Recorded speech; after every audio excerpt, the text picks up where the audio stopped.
Earlier on in making the movies, we saw the action flick Dracula Untold. While that vampire story isn't exactly a milestone in cinematic history, our all-time classic is very much so. Nosferatu is already 95 years old, but is considered to be one of the most influential and foreboding movies in history. This German flick is about a mysterious stranger who arrives in a town and wreaks havoc and destruction. To enjoy Nosferatu now in 2017 might be hard, as it's very slow-paced, shot in black and white, and they used title cards as they had no audio. There was music, though. The songs were pre-composed and then played live by an orchestra in the theater. So it's important to put things in perspective if you want to check it out. One of the reasons it became such a classic was due to the clever use of shadows, used to distort and dissect space to emphasize the eerie feeling. And the corners of the shots are used extensively.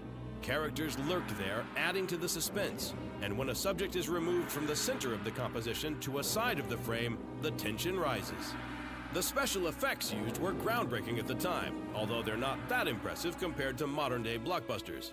The use of a photographic negative to show white trees against a black sky was a sight to behold. Also, the movie's villain, Count Orlok, has served as an inspiration for many cinematic baddies, from his stiff movements, which were later adopted by Frankenstein's monster, to his determined actions, which resemble those of Michael Myers from the Halloween series. While in most modern movies vampires have a certain charm and sexiness, Orlok lacks all of that. Instead, he's a freak of nature with rodent-like teeth. Another thing that makes Nosferatu so great is that different people see different metaphors in it. Some associate the Count's rat-like appearance with the plague spreading through Eastern Europe.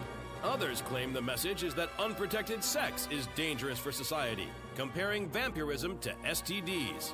Sounds far-fetched, but there was an epidemic going on in the Victorian age when Bram Stoker wrote Dracula. There are also more modern metaphors. Orlok is a foreigner who moves to a new town and causes death and mayhem. With the rise of nationalism in Europe and the US, this is how a lot of immigrants are currently perceived. When Nosferatu was released in 1922, it caused a lot of controversy, mainly due to the rights. Bram Stoker's widow sued the filmmakers for stealing from the novel. The producers wanted to distance themselves from the project and re-edited the film without the director's consent.